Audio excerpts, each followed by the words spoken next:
Hey, hey, thank you for tuning in wherever you're from. This is Moments with Nderru podcast, a space where you will be inspired, encouraged, and uplifted. So let's dive into this week's conversation. Today's guest is an award winning family law and divorce attorney who is taking the legal world by storm with her innovative and educational approach to challenging and high profile family law, surrogacy, fertility, and divorce cases. With a passion for human connection and experience, she is boldly taking on orders cases that lead to impressive and impactful results for her clients. She is highly driven and consistently pushes to be the best at anything she sets out to accomplish. Welcome onto the show, Elizabeth. Good morning or good evening where you are. Thank you so much for having me on the show. I'm excited to be here. It's an honor to have you. So before we dig in deeper into this conversation, what three words would your friends or family use to describe you? Trailblazing, resilient, loving. I like that. So, with the resiliency, as a young girl, were you one who faced challenges head on, or how did you learn to become resilient? I am the youngest of three, and the age difference is significant. My brother is 10 years older than me. My sister is 7 years older than me. So I think that alone, being the baby and having to make sure that my voice was heard and making sure that my candies and sweets weren't taken from me, that was something I learned early on, to be bold and just fearless. I'm someone who is willing to try anything once, and I analyze and think a lot. So I think keeping in mind with my personality and wanting to succeed, I recognize that success takes a lot of work. I'm willing to do it. And just having a good spirit and a kind heart and being resilient has really helped me. I like that. The combination of being resilient and having a kind heart and a loving heart. Sometimes when we want to be, we want to push through and navigate through life's challenges, our hearts can become quite hardened. So, how would you encourage someone to stay loving, to stay kind, even if they're going through challenges? It can be hard sometimes. I think always having a spirit of gratitude helps you to keep your heart opened and to be kind, because oftentimes challenges can bring us down to our deepest, lowest level. And it's very easy to either want to give up or to get mad at the world or to start a victim mentality. But I found that that never helps you. For sure, you've got to give yourself a few minutes to grieve and, they say dust off your shoulders. But I think anyone going through a challenge needs to remember to be true to their inner self. And if you let that inner drive really work for itself, it will help you get through the challenge. And keeping your heart open is what really allows you to receive love from others, receive love from the universe, receive love generally, even starting with self-love. So I think that that outweighs the majority of challenges that we go through. And in my own life, when I have suffered from loss, death, setbacks, it's been important to reconnect with keeping a positive mindset and really just trying to draw into positivity as opposed to negativity and not being the victim. Yes, not being the victim and ensuring that you are open minded through it all. So, if you're able to share a challenge that you've overcome where you truly applied resiliency, do share. Early on in my practice, starting my own business, it was a big change to move from getting a regular paycheck and being an employee to opening a business. And on top of that, it was a challenge to just do all of the things and wear the many hats that entrepreneurs wear. It's a challenge that I love to accept. So as I was getting a bit comfortable, I would say in about year 4 or 5, my mother used to serve as my director of operations. And I was fortunate to have her because she had a legal background. She'd recently retired. She was the only employee that I could have that would start working for manicures and pedicures and salon visits in the beginning when I couldn't pay her. So I'd gotten used to that, and she was excellent. For the record, I did pay her later as soon as I could afford to. But as I got used to that balance, she actually passed away suddenly. And it was very difficult. It was the loss of my best friend and my mother on a personal level, but it was also the loss of the person who was keeping down the administrative and the business part of my law firm and allowed me to practice law. We were growing, so we didn't have that many employees at that point. And I think the circumstances of which it occurred were traumatic. And that was a moment where I had a choice. I was either going to allow the circumstances and the grief to break me and stop practicing and perhaps get a job, or to really hone in on that inner strength and the resilience manner in which I was raised. And my goal really was to keep on shining and to keep on making her proud and to move forward. So that choice was to, of course, allow myself to grieve, but to keep on moving on. And just knowing that and having that inner strength is really what got me forward. And now I'm so excited to say that we have our 10-year anniversary. And that memory really is what I can tap into to know that I can get through anything. Congratulations on your 10-year anniversary. Congrats. So there is a quote that you have here on your profile: obstacles are mere stepping stones. I believe that within every challenge lies an undiscovered solution. Surrendering is never an option. By embracing perseverance, triumph becomes the ultimate reward, a testament to an indomitable spirit through relentless dedication. How did that quote come about? And how can someone look at life as what you've just shared here, where surrendering is never an option? Everything is a learning experience. So it goes really to mindset. When something doesn't go as planned, we all have a choice. You can accept what's happened to you, or you can use that as an opportunity to make something happen for you. That's always been my choice. So that quote resonated with me early on, because anything that has been perhaps a negative experience, I've chosen to sit and make it an opportunity for growth. And I think it's very important for all of us to be the authors of our own story and to create our next chapter. That's a mantra that we inspire at my firm, at the Douglas Family Law Group, that you get a chance to create the next chapter. We're working with families who things didn't go as planned, clearly, but they have the choice now to accept that opportunity to create their next chapter. So for anyone going through struggles, yes, we're all human. There's always a period of grief. There's always a period of reestablishing or resetting. That's normal. But it's looking at those things that didn't happen at that moment, those stepping stones, as opportunities to get you higher or closer to where you want to go. And I think that starts from the way your perception is of things, or that mental mind shift. I like that, how you have said it's all about mindset. So you are approaching your 10-year anniversary. You're the leader of your team. How do you stay grounded as a woman in leadership? And how do you mentor other women around you? It's hard. I love what I do. I love being a leader. I love having a team. As a female, we also have unique challenges in society, but I think it's about building community, being positive, making sure you have the right people around you. So you've got your community, your supporters, the people who you can be vulnerable and real with, because it's hard to be an entrepreneur. It's challenging and rewarding, but you've got to have that community to speak to openly when things don't go well, and just be free, be naked, be open with. I think also giving back is super important too. So as you can mentor others, and especially other young women trying to be entrepreneurs, I love meeting people like that. I love meeting inspirational people of all walks of life, and just realizing that it's a small world and we have many more similarities than we do differences. So if you're willing to take a moment to listen to someone else's experience, you can learn something, and then perhaps they can gain something from you too. And I love that positive exchange of ideas and emotion. So with this 10-year anniversary, because I'm going to keep on mentioning it because it's a great achievement. With that in mind, Thank you.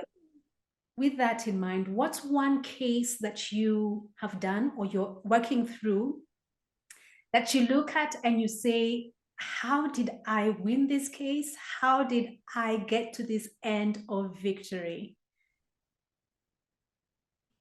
Well, I've been fortunate in the last 10 years to have some great cases and to really help some great families. But there is one case that makes me look back and smile.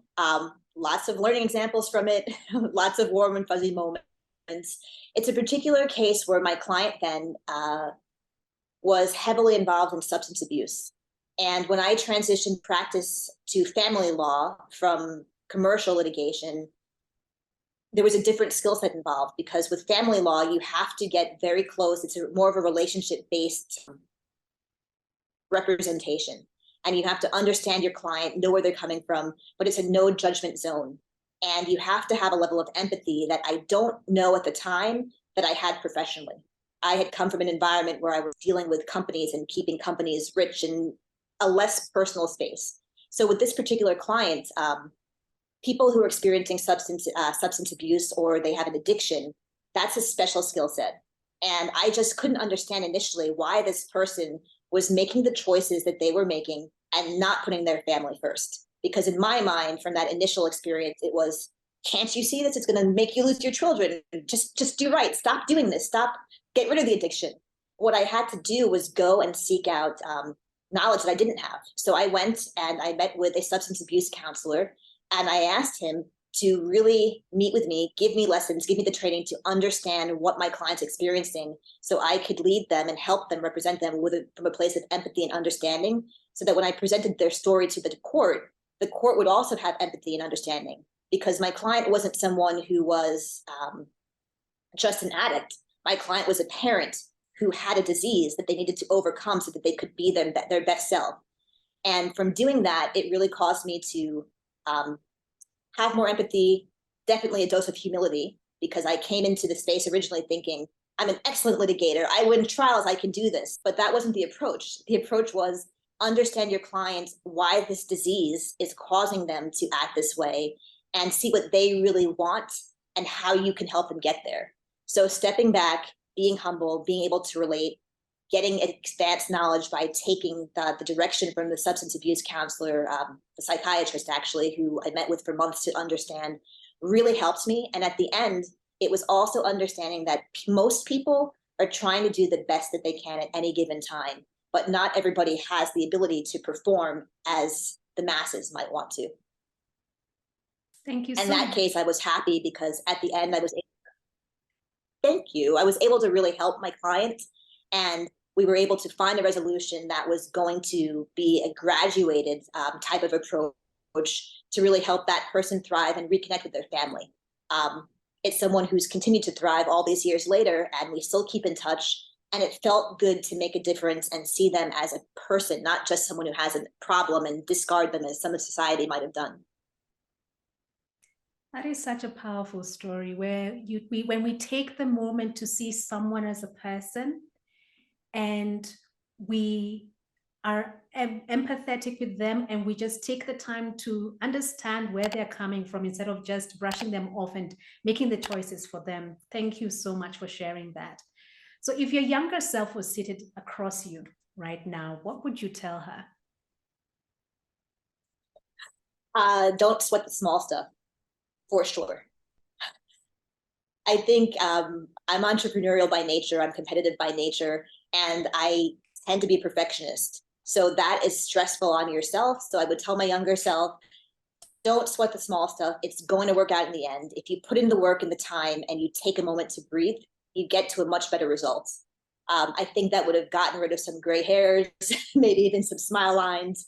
But I think everything that we experience gets us where we are today. I totally hear you. Don't sweat the small stuff. Just sleep. Wake up tomorrow. You'll feel much better. No need to stress. I Yeah. totally relate with that. Yes, tomorrow is always another day. And I think we forget that so much. You get a chance to restart. No matter who you are, what your position is, we've got 24 hours. The next day always comes. And I think we forget that when we're in the middle of something and you just think you've got to get everything perfect at that moment. You really don't. You get to reset. You get to reset. What's one thing that you're learning about yourself post-pandemic? Ooh, got to pivot. I'm learning that you always have to be able to pivot and pivot with grace, because the pandemic, amongst many of the lessons that it taught me personally, I think it taught the whole world that things aren't always as we expect or we get used to. So again, you've got the choice. What are you going to do when you're forced with a change? No one wanted the pandemic. I certainly didn't want to go through the many things that happened during the pandemic, but we learned to adapt, we learned to pivot, and you learn to thrive that way. You know, it's so interesting. The word that has been really been playing in my space right now is pivot, pivot. But you have added an extra touch to that, pivot with grace. Because sometimes when we can pivot, we can complain, mumble, grumble, and just be an irritant to those who are around us. So I appreciate you saying pivot with grace.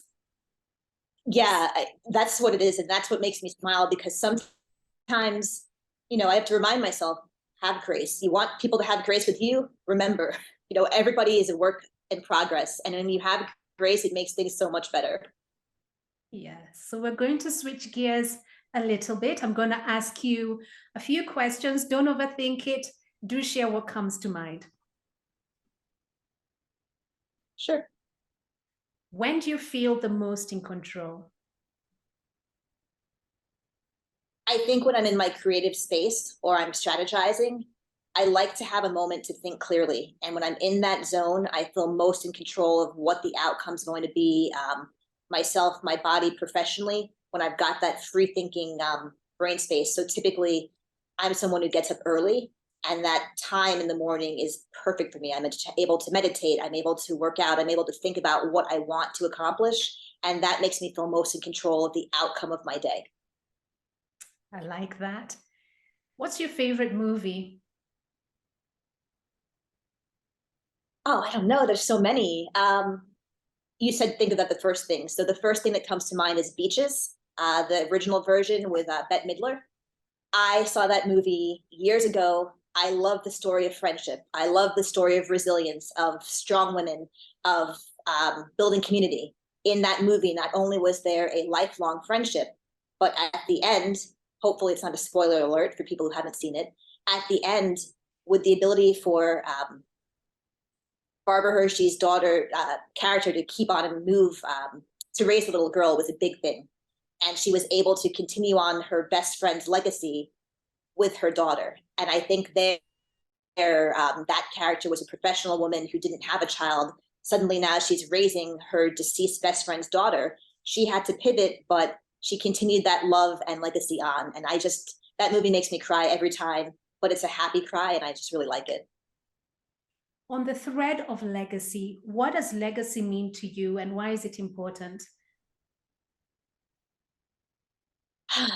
Legacy to me means a continued endeavor to keep something going, keep memory alive, keep efforts alive. So it's important because I think as a human race, the hard work that we all contribute to should be carried on. And it's memory, accomplishments, being someone who doesn't have children.